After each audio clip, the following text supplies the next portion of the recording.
Hello class 9 कैसे हैं आप। तो आज हम बात करेंगे एनर्जी पर और पावर पर। हम बात कर चुके हैं इससे पहले वाली क्लास के अंदर वर्क एंड एनर्जी पर बात कर ली थी, लेकिन अब जो रहता है वो एनर्जी और पावर रहता है कि एनर्जी क्या है, एनर्जी की कमर्शियल यूनिट क्या है, पावर क्या है, रेट ऑफ डूइंग वर्क, ये सब हम समझने वाले हैं। और कंजर्वेशन ऑफ एनर्जी क्या है ये भी हम समझेंगे। ठीक है, स्टार्ट करते हैं। पहला है ये काइनेटिक एनर्जी से हम सीधा जाएंगे अभी। सेट नहीं रुका, सीधा जाएंगे। आपका कार हो गया, मूविंग लेवल ग्राउंड।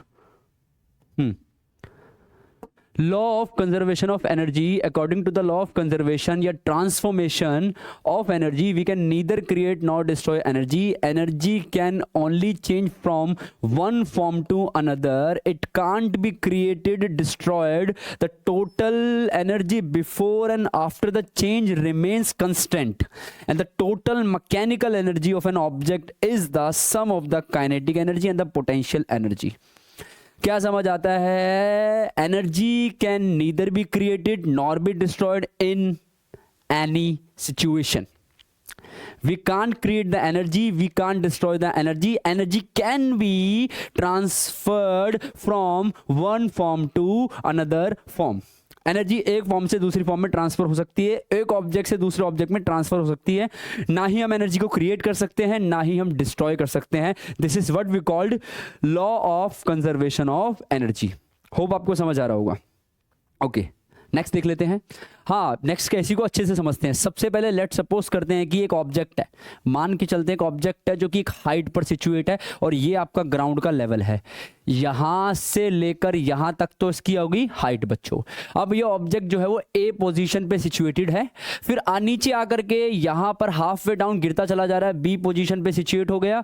अब यहां पर चला गया, ये तो हाफ वे डाउन हो गया, C position, and the last point is D position. 4 position के बारे में समझते हैं। हम समझते हैं कि जो टोटल एनर्जी है ना बच्चों वो 100 जूल है। बेटा कितनी है? 100 जूल मान लेते हैं टोटल एनर्जी है, टोटल मैकेनिकल एनर्जी है 100 जूल। अब देखते हैं कि काइनेटिक एनर्जी कितनी है। काइनेटिक एनर्जी को पोटेंशियल एनर्जी में ऐड कर देंगे तब कितना आएगा? तब आएगा 100 जूल। बेटा हाईएस्ट पॉइंट मतलब हाईएस्ट हाइट, मैक्सिमम हाइट पर पोटेंशियल एनर्जी क्या होगी? मैक्सिमम होगी। मैक्सिमम हाइट पर पोटेंशियल एनर्जी क्या होती है? मैक्सिमम होती है। तो इस मैक्सिमम हाइट पर पोटेंशियल एनर्जी मैक्सिमम, मान ले पोटेंशियल एनर्जी कितनी है? यहाँ 100 है और आंसर क्या आना चाहिए अपना? 100 आना चाहिए। तो यहाँ पर काइनेटिक कितनी होगी? यहाँ पर 0 हो जाएगी, क्योंकि 0 में 100 ऐड करेंगे तो 100 आएगा। आया समझ के नहीं आया? तो ए पोजीशन पर, कौन सी पोजीशन पर बच्चा? ए पोजीशन पर जब कि ऑब्जेक्ट मैक्सिमम हाइट पे सिचुएटेड है, मैक्सिमम हाइट के लिए पोटेंशियल एनर्जी भी क्या होगी बच्चा? ये भी क्या होगी? मैक्सिमम होगी। आया समझ? और वहां पर काइनेटिक एनर्जी क्या हो जाएगी? मिनिमम से मिनिमम हो जाएगी। नाउ कंसीडर करते हैं बी सिचुएशन को। बी सिचुएशन पे हाइट कम हो गया, एक चेक कर लेंगे। बी सिचुएशन पे ये हाइट है, हाइट ड्रॉप हो गया तो क्या ड्रॉप हो जाएगी बेटा? हाइट के ड्रॉप होने से पोटेंशियल एनर्जी ड्रॉप हो जाती है। जब पोटेंशियल ड्रॉप होगी तो काइनेटिक अप करेगी। समझ आया कि नहीं आया? एक एनर्जी अगर डिक्रीज करती है तो एक एनर्जी इंक्रीज करती है। पोटेंशियल ने डिक्रीज करा तो काइनेटिक ने इंक्रीज करा। बेटा मान लेते हैं पोटेंशियल डिक्रीज कर चुकी है 25 से, 100 से 25 माइनस किया तो 75 हो गई है। ये 25 से डिक्रीज करके बैठ गई तो काइनेटिक क्या करेगी बेटा? काइनेटिक 25 से इंक्रीज कर जाएगी बेटा, 0 से फिर 25 हो जाएगा ये आपका। फिर दोनों को ऐड करेंगे तो आंसर कितना आएगा? 100 जूल। और ये बी पोजीशन की बात थी। अगर पोटेंशियल 25 से डिक्रीज करके बैठी है तो काइनेटिक भी 25 से इंक्रीज करके बैठेगी। जितना इंक्रीज करेगी पोटेंशियल, जितना डिक्रीज होगा पोटेंशियल एनर्जी में उतना ही इंक्रीज होगा काइनेटिक एनर्जी में। आया समझ? नाउ कंसीडर सी सिचुएशन। सी में क्या है कि ऑब्जेक्ट हाफ वे डाउन है, आधा रास्ता तय कर चुका है। This will be the height.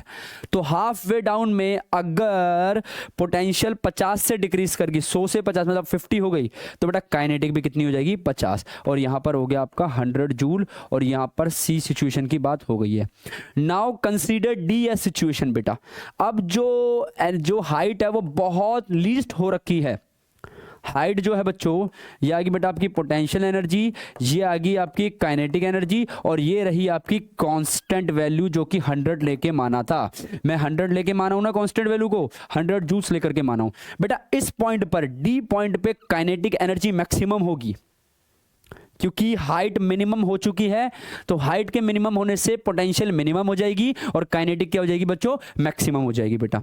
यहां पर मिनिमम कितना हो जाएगा, ये 0 ही पहुंच जाएगी और काइनेटिक कितनी हो जाएगी बच्चों, 100 हो जाएगी और आंसर क्या आ जाएगा, 100 जूल। आया समझ के नहीं आया? This is what we call law of conservation of energy.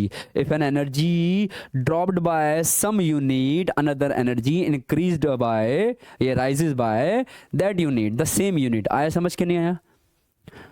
This is called law of conservation of energy. Maximum height पे potential maximum है, minimum height पे potential minimum है।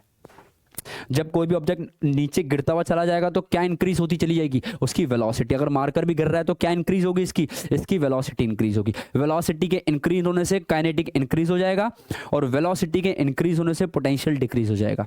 पोटेंशियल किससे मैटर करता है, हाइट से। अगर हाइट इंक्रीज होगी तो पोटेंशियल बढ़ेगा, वेलोसिटी इंक्रीज होगी तो काइनेटिक बढ़ेगी। आया समझ क्या नहीं आया? ठीक है बच्चों, ओके नेक्स्ट देख लेते हैं एक बार।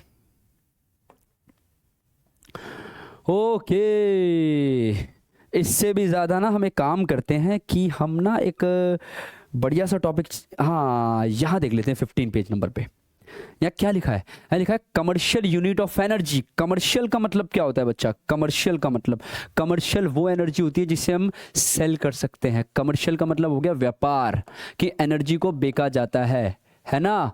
एनर्जी को क्या किया जाता है बच्चों, बेचा जाता है। एनडीपीएल कंपनी क्या कर रही है, जो बिजली वाली कंपनी है वो हमें एनर्जी सेल करती है बेटा।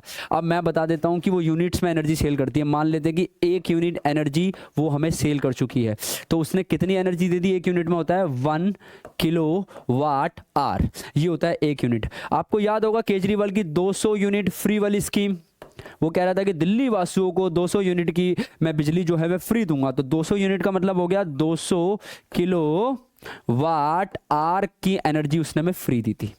इससे ऊपर अगर हम कंज्यूम कर रहे थे तो हमें बिल देना पड़ रहा था। याद आ रहा है कि नहीं आ रहा? अब तो रेखा गुप्ता जी पता नहीं क्या कर रहे हैं, हम देखेंगे उनका भी। Okay, what is the relationship between commercial unit and SI unit? बेटा कमर्शियल यूनिट तो होगी किलो वाट आर। अब ये एसआई यूनिट की बात करेगा तो बच्चों एसआई यूनिट तो आप जानते हैं, एसआई यूनिट होती है किसकी बच्चों, एनर्जी की। किसकी बच्चों, एसआई यूनिट किसकी होगी, एनर्जी की। वो होती है बेटा जूल्स, मतलब जे से रिप्रेजेंट किया जाता है। अब क्या कह रहा है, वो ये बोल रहा है बच्चों, वो ये बोल रहा है कि 1 किलो वाट आवर्स में कितने जूल्स होते हैं। तो पहली बात क्या बच्चों, पहली बात 1 किलो वाट में होते हैं 1000 वाट, कोई दिक्कत। और 1 घंटे में होते हैं 3600 सेकंड्स होते हैं। तो जब हम जूल्स में कन्वर्ट करेंगे, जूल्स को हम वाट सेकंड भी बोलते हैं। वाट सेकंड भी जूल्स को बोला जाता है, वाट सेकंड भी जूल को बोला जाता है। तो बेटा ये बन गया वाट और ये बन गया सेकंड। तो बेटा इसको सॉल्व करने के लिए क्या करेंगे, देख लेते हैं बेटा कि 1 किलो वाट में कितने हो गए, 1000 वाट हो चुके हैं। मल्टीप्लाई कर देंगे, 1 घंटे में कितने सेकंड होते हैं बेटा, 3600 सेकंड होते हैं। अब जब इसको पूरा सॉल्व करेंगे तो 36 को 1000 से मल्टीप्लाई करेंगे तो 36 लाख आ जाएगा बच्चों, 36 लाख आ चुका है। और वाट सेकंड, और मैंने अभी जस्ट बताया कि वाट सेकंड को ही हम क्या बोल देते हैं, जूल कह देते हैं। तो कितना आ गया आंसर बेटा, 36 लाख जूल आंसर आ चुका है। आया समझ के नहीं आया? इसको स्टैंडर्ड फॉर्म में कन्वर्ट करते हैं। डेसिमल कहीं भी नहीं है तो यहां पर डेसिमल होगा और डेसिमल को लेफ्ट में लाना पड़ेगा। और डेसिमल को लेफ्ट में लाते हैं तो पावर प्लस की लिखनी पड़ेगी बेटा। डेसिमल को जितना डिजिट लेफ्ट लाओगे उतना पावर आपको प्लस की लिखनी पड़ेगी, 10 की पावर प्लस में चली जाएगी। अब देखते हैं कितना, 1 2 3 4 5 6, डेसिमल 6 डिजिट पीछे आ चुका है तो 10 की पावर 6 लिखनी पड़ जाएगी बेटा, वो भी प्लस की। जितना डिजिट डेसिमल लेफ्ट में जाएगा उतनी पावर प्लस की चढ़ जाती है, जितना डिजिट डेसिमल लेफ्ट पे जाएगा उतनी पावर प्लस की हो जाती है, और जितना डिजिट डेसिमल राइट पे जाएगा उतनी पावर 10 की माइनस में पहुंच जाएगी। ध्यान रखना, ये आ गया बेटा। फाइनली 1 किलो वाट आवर में, 1 किलो वाट आवर में बच्चा, 1 किलो वाट आवर में कितना जूल्स होता है, तो बेटा ये होता है जूल्स। 1 किलो वाट आवर में, भाई क्या हो गया, थोड़ी सी भूल मेरी, कलर चेंज करना पड़ेगा लग रहा है इसका।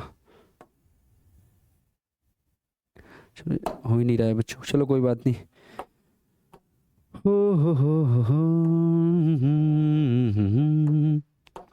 अब आएगा। बच्चों आ गया आ गया। इतना 1 किलोवाट आवर में कितना जूल होता है? 3.6 इंटू 10 का पावर 6 जूल। 1 किलोवाट आवर में कितना होता है? 3.6 इंटू 10 का पावर 6। 2 किलोवाट आवर में कितना होगा? 2 से मल्टीप्लाई कर दो। 3 किलोवाट आवर में कितना होगा? 3 से मल्टीप्लाई कर दो। 200 किलोवाट आवर में कितना होगा? उसको 200 से मल्टीप्लाई कर दो। उतनी जूल्स में एनर्जी आपको फ्री सप्लाई केजरीवाल के द्वारा हो रही थी। आया समझ के नहीं आया?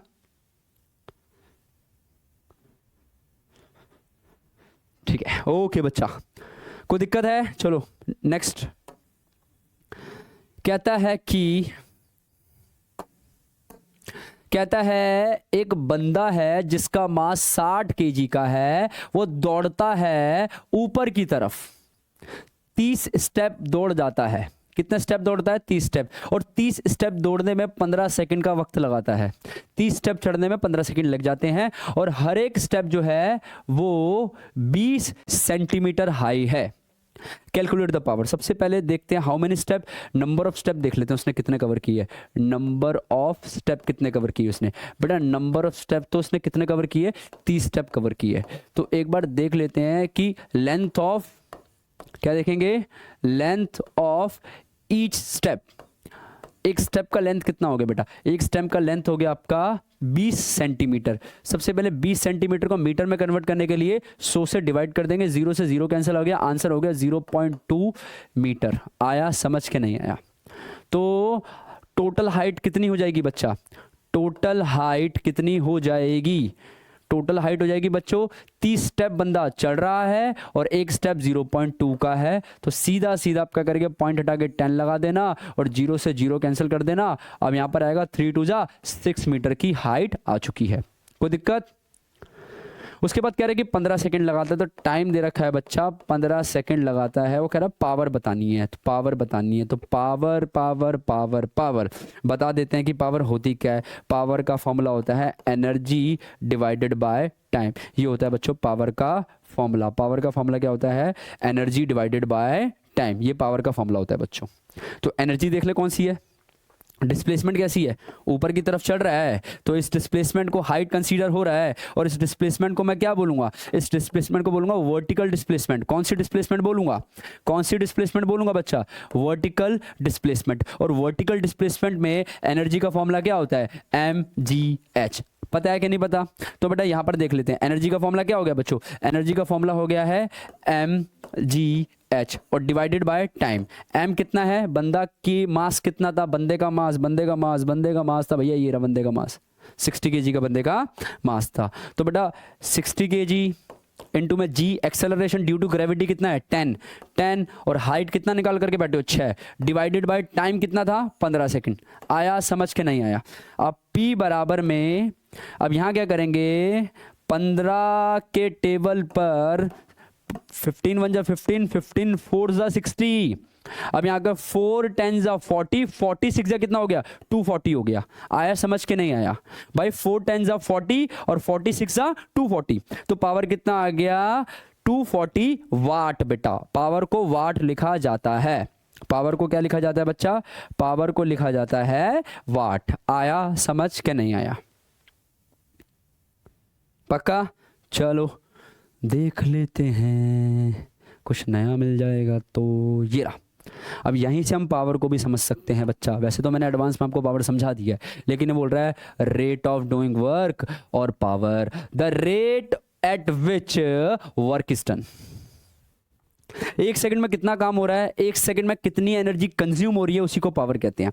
जिस रेट पर आप वर्क को कर रहे हैं या जिस रेट पर एनर्जी कंज्यूम हो रही है, that is called power. That is called power. The capacity of doing work, कार्य करने की क्षमता, ये भी हो सकता है ना। या एनर्जी ट्रांसफर हो रही है एज अ पावर। देखो पावर इंडिकेट करता है कि कितनी जल्दी और कितनी धीरे काम किया जाता है। कितनी जल्दी काम कर सकते हो, कितने धीरे काम कर सकते हैं, उस हिसाब से उसकी पावर डिटरमाइन होती है। मैं धीरे काम कर रहा हूं तो मेरी पावर थोड़ी कम है, कोई इंडिविजुअल आकर के बहुत फास्ट काम कर रहा है तो उसकी पावर क्या है, ज्यादा है। ऐसा समझ। द फॉर्मूला कैलकुलेटेड, अब ये पावर का फॉर्मूला हो गया वर्क डन डिवाइड में टाइम, यही मैंने आपको बताया पीछे। पावर का फॉर्मूला होता है वर्क डन डिवाइड में टाइम, या होता है बच्चा एनर्जी डिवाइड में time. This is the formula of power. अब इसी से एनर्जी का फॉर्मूला निकालने के लिए अगर कोई बच्चा बोले तो कैसे निकलेगा बच्चा, एनर्जी का फॉर्मूला निकालने के लिए टाइम डिवाइड मल्टीप्लाई में चला जाएगा, तो बेटा एनर्जी का फॉर्मूला निकल करके बाहर आ जाएगा पावर इनटू में टाइम। या वर्क डन का फॉर्मूला भी, या वर्क डन का फॉर्मूला भी क्या होगा, सेम होगा पावर इनटू में टाइम। आया समझ क्या नहीं आया बच्चा, आया समझ क्या नहीं आया, कोई दिक्कत है? ओके मैंने क्या बताया, मैंने आपको एनर्जी का फॉर्मूला भी बता दिया। एनर्जी का फॉर्मूला होता है पावर इनटू में टाइम, वर्क डन का फॉर्मूला भी क्या होता है, पावर इनटू में टाइम। कोई दिक्कत है? और मैं यूनिट्स के बारे में बता देता हूं कि अगर मैं पावर की बात करूंगा बच्चा, तो पावर का SI यूनिट क्या होता है, समझ आया कि नहीं आया? पावर एक फिजिकल क्वांटिटी है, फिजिकल क्वांटिटी PQ। पावर का यूनिट क्या होता है, वाट होता है। वाट रिप्रेजेंट करते हैं W से, वाट होता है बेटा। कोई दिक्कत है? अब इसके बाद अगर मैं एनर्जी की बात करूंगा तो बेटा एनर्जी का यूनिट तो आपको पता ही है कि होता है जूल, जिसे हम रिप्रेजेंट करते हैं J से। उसके बाद वर्क डन भी आ जाओ बच्चों, वर्क डन का सेम यूनिट होता है, क्योंकि जितनी एनर्जी होगी उतना वर्क डन कर पाएंगे, दोनों सिमिलर है, तो बेटा यहाँ पर इसकी भी यूनिट क्या हो जाती है, जूल। लास्ट में आ जाओ बच्चों टाइम। अगर मैं टाइम की बात करूँ तो इसका यूनिट होता है सेकेंड। आया समझ क्या नहीं आया? ओके अगर मैं यहाँ पर बिग यूनिट की बात करूँ, बड़ी यूनिट बेटा, कमर्शियल भी कह सकते हैं, इनकी जो बड़ी यूनिट रहेगी तो बेटा पावर की बड़ी यूनिट है किलोवाट। ओके जूल्स की तुम्हें पता है एनर्जी की बड़ी यूनिट है किलोवाट आर है बेटा। इसका भी अभी रहन देते हैं इसके बारे में, क्योंकि दोनों का सेम ही है रहेगा, इसका भी किलोवाट आर लिख दो, कोई दिक्कत नहीं है। उसके बाद टाइम का जो बड़ा यूनिट रहेगा वो आर रहेगा। समझ आया ये? अगर ये समझ आ गया तो कोई दिक्कत नहीं है। ओके ठीक है नेक्स्ट।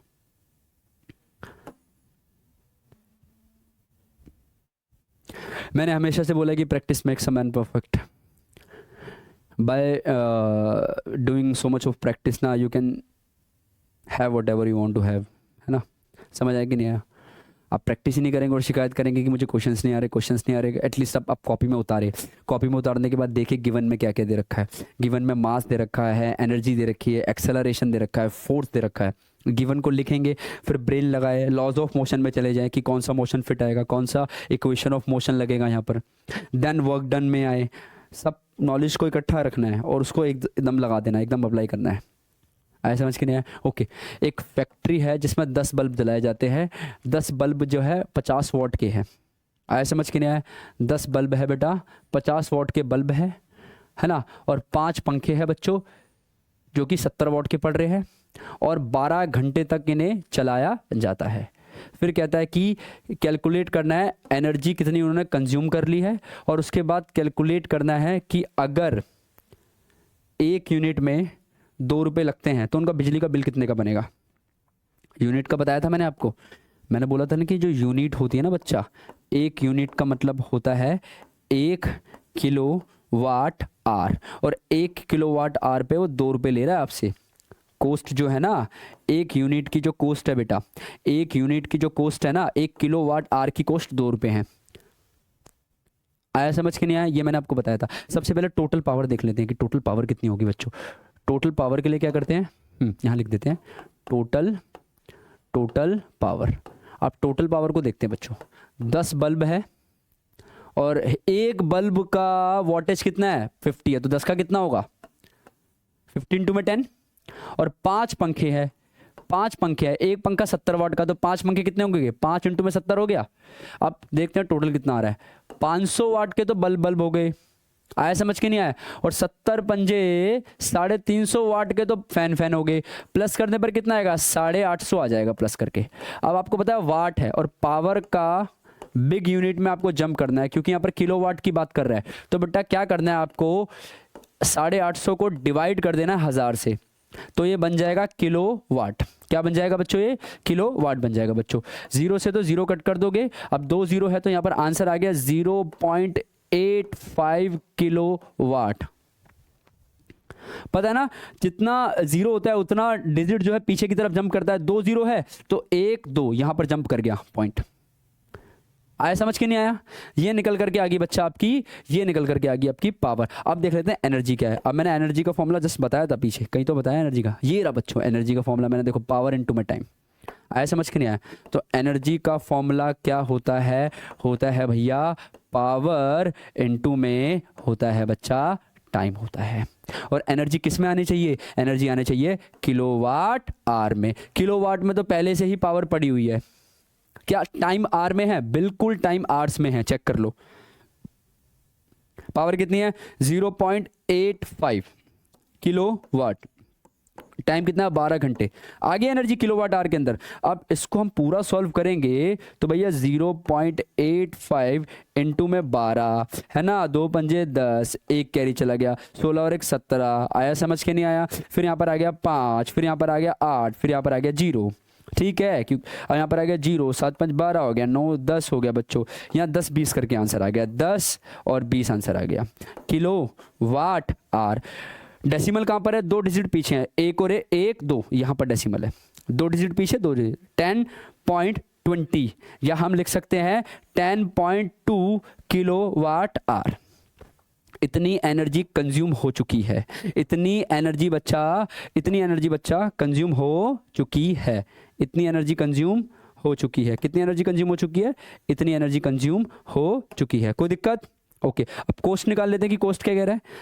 अब 1 किलोवाट पे तो 2 रुपए ले रहा है, तो इतने पे कितने ले गया? तो कोस्ट ऑन 10.2 किलोवाट आवर कितना लेगा? 1 किलोवाट पे 2 रुपए ले रहा है, तो भाई इसको 2 से मल्टीप्लाई करनी पड़ेगी। अब कितना बिल बनेगा देख लेते हैं। 2 दूनी 4 आ गया, 0 2 कम 2, मतलब 20 रुपए का बिल देना पड़ेगा उस 12 घंटे चलाने का। एक दिन का बिल है 20 रुपए का। भाई 10 बल्ब चला रहे हो, 5 पंखे चला रहे हो, 20 रुपए का बिल बन रहा है 12 घंटे का। और ये महीना चलाओगे तो फिर 30 से मल्टीप्लाई कर देना इसी को। यही साल चलाओगे तो फिर 365 से मल्टीप्लाई कर देना, है ना। जितने डेज के लिए चला रहे हो बिल बनता चला जाएगा। ये तो सिर्फ पंखे और उसका है, बल्ब का है, AC भी है, बहुत सारी चीजें हैं, जब भी तुम्हारा बिल बहुत बन जाता है। आया समझ के नहीं आया बच्चा? कोई दिक्कत? नेक्स्ट देख लेते हैं एक बार। कह रहा है कि a moving body of mass 20 kg, 20 kg का मास है बंदे का। भाई मास यहाँ दे रखा है, मास यहाँ दे रखा है बच्चा, मास ये दे रखा है 20 kg, 20 kg का मास है। और 20 जूल की एनर्जी है, वो भी काइनेटिक वाली। 20 जूल की एनर्जी है काइनेटिक वाली। कह रहा है कैलकुलेट क्या करनी है? स्पीड कैलकुलेट करनी है। क्या कैलकुलेट करनी है? कैलकुलेट करनी है स्पीड, है ना। स्पीड कैलकुलेट करनी है। पर्सन कैरिंग, चलो पहले स्पीड कैलकुलेट कर लेते हैं सबसे पहले। गिवन क्या है पहले देख लेते हैं बेटा, गिवन देख लेते हैं सबसे पहले। ये गिवन में क्या है? गिवन में दे रखा है मास। मास कितना है बच्चा? 20 kg, 20 kg का मास है। और काइनेटिक एनर्जी दे रखी है आपको। काइनेटिक एनर्जी कितनी है? 40 जूल की काइनेटिक एनर्जी है। और वो कह रहा है कि वेलोसिटी बताओ। सीधा फॉर्मूला यार, काइनेटिक एनर्जी का फॉर्मूला होता है हाफ mv²। होता है कि नहीं होता? सबको पता है फॉर्मूला? ओके।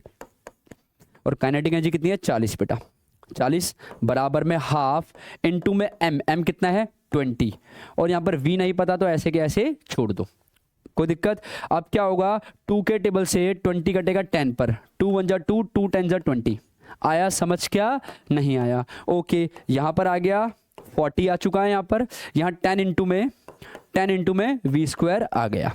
अब ये 10 यहाँ पर इंटू में यहाँ पर आके क्या हो जाएगा? ये हो जाएगा डिवाइड, 0 से 0 कट जाएगा, इवन हो गया v²। आया समझ के नहीं आया?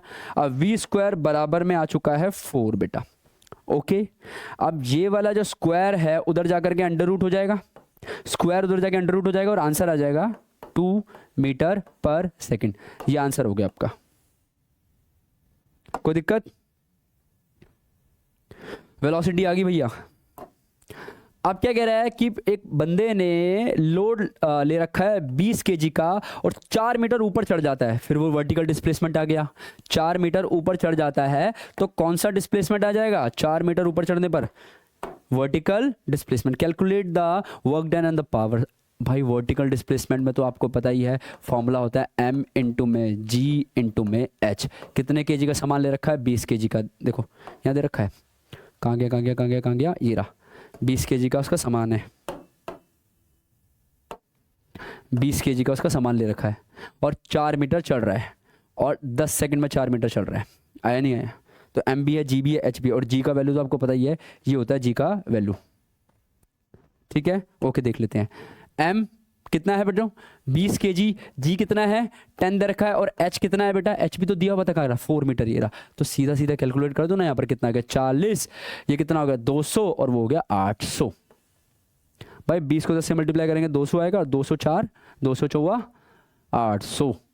तो भैया सीधा सीधा आंसर आ गया इसका 800 जूल्स आंसर आ चुका है।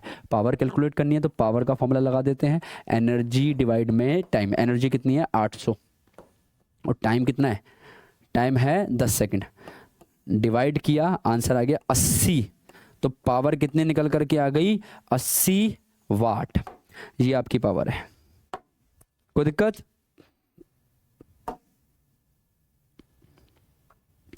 जब कभी वर्टिकल डिस्प्लेसमेंट है ना तो एनर्जी का फॉर्मूला हो जाएगा mgh। जब कभी हॉरिजॉन्टल डिस्प्लेसमेंट है ना, एनर्जी का फॉर्मूला हो जाएगा हाफ mv²। वैसे हाफ v² माइनस u² भी होता है, वो जब होता है जब दोनों वेलोसिटीज आपको गिवन होती है। लेकिन अगर दोनों वेलोसिटीज गिवन ही नहीं है, सिर्फ एक वेलोसिटी गिवन है, तो बेटा हाफ mv² वाला फॉर्मूला लगा देंगे।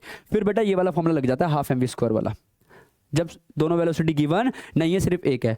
वर्टिकल डिस्प्लेसमेंट है तो mgh, हॉरिजॉन्टल डिस्प्लेसमेंट है तो हाफ mv²। आया समझ के नहीं आया? वर्टिकल डिस्प्लेसमेंट है तो भैया mgh, ये फॉर्मूला लग जाएगा। कोई दिक्कत?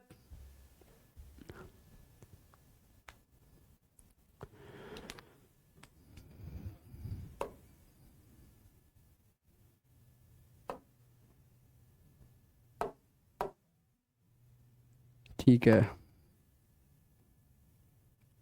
यहाँ तक करा दिया, हो गया हो गया। एक ये देख लेते हैं, बहुत आसान क्वेश्चन आ गया है बच्चा लोग। कह रहा है कि एक मशीन है वो उठ जाती है एक सामान को लेकर के और 750 न्यूटन, कितना? 750 न्यूटन का फोर्स लगाती है, और हाइट कितनी दे रखी है? 16 मीटर की, और बच्चा टाइम कितना दे रखा है? 5 सेकंड का। पावर निकालनी है। बहुत आसान क्वेश्चन है भाई, सीधे सीधा फोर्स दे रखा है। फोर्स दे रखा है 450 न्यूटन, और फोर्स का फॉर्मूला आपको पता है होता है m इंटू में g। g क्यों लगा? क्योंकि वर्टिकल डिस्प्लेसमेंट है, ऊपर उठ रही है। रेजिस का मतलब क्या होता है? उठना। यहाँ पर उठने का वर्ड का मतलब क्या हो गया कि यहाँ पर वर्टिकल डिस्प्लेसमेंट है 750। ये कितना दे रखा है बच्चों? 750 दे रखा है। क्या मास पता है मशीन का? नहीं पता, m का m छोड़ दिया। और एक्सेलरेशन ड्यू टू ग्रेविटी कितना होता है? 10 होता है। आया समझ के नहीं आया? तो बेटा मास कितना निकल करके आ जाएगा? ये 450 को डिवाइड कर देंगे 10 से। कोई दिक्कत?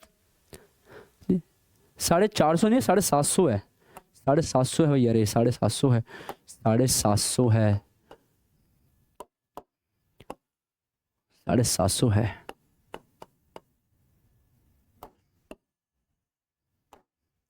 साढ़े 700 डिवाइडेड बाय 10, 0 से 0 गया, मास निकल करके आ गया 75 kg। ये हो गया बच्चों, ये मास निकल करके आ गया 75 kg। कोई दिक्कत? अब मास निकल करके अगर आ गया तो अब क्वेश्चन सॉल्व करना इजी हो गया। पोटेंशियल एनर्जी का फॉर्मूला होता है mgh, होता है कि नहीं होता? और हमें निकालनी है पावर, तो पावर में एनर्जी डिवाइडेड बाय टाइम होता है, मतलब mgh डिवाइडेड बाय टाइम होगा। और mgh कितना है? m कितना है? 75 निकाला अभी जस्ट पीछे, और g कितना है? 10, और हाइट कितनी दे रखी है? 16 मीटर, और टाइम कितना दे रखा है बच्चों? 5 सेकेंड। सब पता लग जाएगा। m जस्ट यहाँ निकाला, ये रहा m। g कितना होता है? 10 होता है। हाइट कितनी है? हाइट है 16 मीटर, और टाइम कितना दे रखा है? 5 सेकंड दे रखा है। 5 1 जा 5, 5 2 जा 10। तो सीधा सीधा पावर कितनी निकल करके आ गई है? 75 इंटू में 2 इंटू में 16। अब यहाँ पर पूरा सॉल्व करेंगे। 75 2 जा 1, कितना हो गया? 150 हो गया, इंटू में 16। अब यहाँ पर अगर हम सॉल्व करेंगे इसको तो सीधा सीधा 0, ये आ गया 30, ये आ गया आपका 3 कैरी गया 6, और आ गया 9 आ गया आपका। ठीक है, ठीक है। उसके बाद यहाँ पर आ गया 0 5 1, फिर यहाँ पर आ गया 0 0, और यहाँ पर सॉल्व करेंगे 4, यहाँ पर आ गया 2400 आ गया बच्चों, 2400 वाट पावर कितनी आ गई है? 2400 वाट। ये आपकी आ गई है पावर, 2400 वाट की पावर आ चुकी है बच्चा। कोई दिक्कत? MGH 16 मीटर की हाइट है, ठीक है ठीक है। यहाँ पर आ गया 2 पे गया, 150 हो गया, ठीक है। 0 36 3 9, यहाँ पर 150 0 0 यहाँ, ठीक है भैया, एकदम सही आंसर आ गया। ओके बच्चों को दिक्कत है? नेक्स्ट देख लें एक बार। नेक्स्ट पढ़ो पढ़ो, नेक्स्ट पढ़ो, बड़ा मजेदार है नेक्स्ट।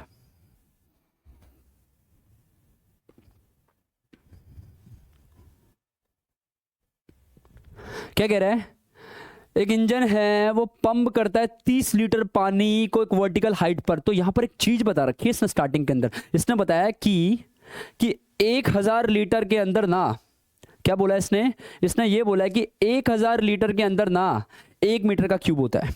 1000 लीटर के अंदर 1 मीटर का क्यूब होता है। तो 30,000 लीटर में कितना हो गया? जब 1000 बच्चा, हाँ 1 मीटर का जो क्यूब है ना बच्चा, वो 1000 लीटर के बराबर है। तो बेटा यहां पर सीधा सीधा क्वेश्चन कह रहा है कि भैया 30,000 लीटर में कितना मीटर का क्यूब आएगा? तो सिंपल सी बात है ना, 30,000 को हम डिवाइड कर देते हैं 1000 से, 0 से 0 0 से 0, यहां पर सीधा सीधा आंसर आ गया 30 मीटर का क्यूब। और आपको पता है जो मीटर का क्यूब होता है ना बच्चा, वो होता है वॉल्यूम। वॉल्यूम होता है मीटर का cube. Length into breadth into height, metre into metre into metre, metre का क्यूब। तो वॉल्यूम कितना आ गया बच्चों? 30 मीटर का क्यूब। ये आपका क्या आ गया बच्चों? ये आ गया बच्चों आपका, ये आ गया आपका वॉल्यूम। वॉल्यूम निकल करके आ गया। और यहां पर एक चीज और दे रखी है, आपने नोटिस की होगी, डेंसिटी। डेंसिटी, डेंसिटी दे रखी है आपको। क्या दे रखा है? डेंसिटी। अब डेंसिटी से क्या निकाल सकते हैं? डेंसिटी का फॉर्मूला होता है मास डिवाइडेड बाय वॉल्यूम। ये होता है डेंसिटी का फॉर्मूला। डेंसिटी कितनी दे रखी है? 10 का पावर 3। देखो ना, चेक करो यहां पर कितना दे रखा है, 10 का पावर 3। और 10 के पावर 3 का मतलब क्या हो गया? 1000। भाई 10 के पावर 3 का मतलब क्या हो गया? 1000 हुआ कि नहीं हुआ? हुआ कि नहीं हुआ? हाँ, 10 के पावर 3 का मतलब क्या हो गया? 1000। ओके। मास कितना है? मास नहीं पता, मास यहां पर नहीं दे रखा, तो मास को ऐसे ही छोड़ दो भाई, मास नहीं पता तो। वॉल्यूम कितना है? जस्ट यहां निकाला है वॉल्यूम में, तो कोई वॉल्यूम ही था। कितना है? 30। तो बेटा मास कैसे निकलेगा? मास कैसे निकलेगा फिर?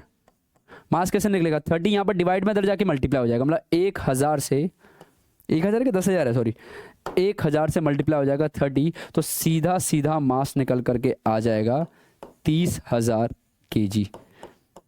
ये आ गया मास। मास निकल करके आ गया है 30,000 kg। मास निकल करके आ गया है, चेक कर लो एक बार, 30,000 kg का मास आ गया। अब क्या करता? पावर निकालनी है। चलो पावर निकाल लेते हैं बेटा। पावर का फॉर्मूला अगेन, पेन चेंज कर लेते हैं, वाइट ले लेते हैं एक बार। हाँ, पावर का formula again energy divide by time. और यहाँ पर वर्टिकल हाइट है, वर्टिकल डिस्प्लेसमेंट है, एनर्जी होगी mgh, और टाइम हमें गिवन है। m कितना निकाला है? जस्ट ऊपर 30,000 m निकला हुआ है। और g कितना होता है? यहाँ पर दे रखा है जी 9.8। हाँ दिया है, देखो g दे रखा है, 9.8 दिया हुआ है। और इनटू में h कितना है? h देख लेते हैं, h देख लेते हैं। ये रहा बच्चा, हाइट कितना दे रखा है? 45 मीटर की हाइट है। 45 मीटर की क्या है? हाइट है। तो h हो गया 45 मीटर। और टाइम देख लेते हैं बच्चा, टाइम कितना है? Time time time time time ये 10 मिनट्स आपको टाइम यहाँ पर दे रखा है। तो टाइम कितना हो गया? 10 मिनट। 10 मिनट को सेकंड में कन्वर्ट करना पड़ेगा भैया। टाइम जो है ना वो मिनट में है, और मिनट को सेकंड में बदलना पड़ेगा। तो सीधी सीधी 60 से मल्टीप्लाई कर दो। कितना आ गया? 600 सेकंड आ गया। कितना आ गया बच्चों? 600 सेकंड आ गया। सीधा यहाँ 600 लिखना, मिनट में लिख के मत आ जाना, यही तो कन्फ्यूजन होती है। ऐसा यूनिट में कन्वर्ट करके आते हैं हमेशा, ध्यान रखना। यहाँ पर क्या हो गया बच्चा? यहाँ पर हो गया भैया कि 0 से तो 0 गया, 0 से तो 0 गया। अब 3 2 6 हो गया, और ये हो गया 100 पे चला गया। 3 1 3 0 0। और कुछ कट रहा है? नहीं कट रहा तो कोई बात नहीं है, कट रहा है ना। 2 1 2, 2 4 8, और 2 9 18 हो गया। और कुछ नहीं है। आगे कंटिन्यू करते हैं। 100 मल्टीप्लाई में 4.9 मल्टीप्लाई में 45। कोई दिक्कत? ओके। यहां से डेसिमल हटा लेते हैं, यहां पर 10 लगा देते हैं। 0 से 0 कट चुका है। अब जो बचा वो बचा 10 इंटू में 49 इंटू में 45, 49 इंटू में 45 बच्चों। तो बच्चों 49 इंटू में 45 कर लेते हैं। तो 5 9 ज़ा 45 हो गया, 4 कैरी चला गया, 5 4 ज़ा 20 हो गया, 24 हो चुका है। आगे देख लेते हैं, 4 9 ज़ा 36 हो गया, 3 कैरी चला गया, 4 4 ज़ा 16, 16 और 19 हो गया। यहाँ गया 5 6 4 10, 9 1 10 2 12 और यहाँ पर आ गया 2, मतलब 2205 आ गया। कितना आ गया? 2205। अब यहाँ पर आ चुका है 2205। अब इंटू में 10 करेंगे तो कितना आ जाएगा? वही आपकी पावर आ जाएगी। तो पावर देख लेते हैं कितनी पावर कितनी आएगी। तो भैया पावर आने वाली है 2205 और 0, इतना वॉट में पावर आएगी। मतलब आपका 22,050 वॉट की पावर ये मशीन ने कंज्यूम करी है। इस मशीन ने, ये इंजन ने कितने वॉट की पावर कंज्यूम करी है? कितना वॉट? 22,050। ओके बच्चों, देख लेता तो बच्चों पावर आ चुकी है। अब बच्चों क्या करेंगे? आप बहुत सारी प्रैक्टिस करें, practice makes a man perfect. ध्यान रखना बच्चों, जब तक आप प्रैक्टिस नहीं करेंगे तो क्वेश्चंस में एक्सीलेंस नहीं पा पाएंगे, क्योंकि physics is all about the maths. आप कितना मैथ्स को प्रैक्टिस करते हैं उतना अच्छे होते चले जाते हैं। तो बहुत सारी प्रैक्टिस करें, बहुत सारी रिविजन करें, ताकि आपका पेपर बहुत अच्छा जाए। Wish you all the best.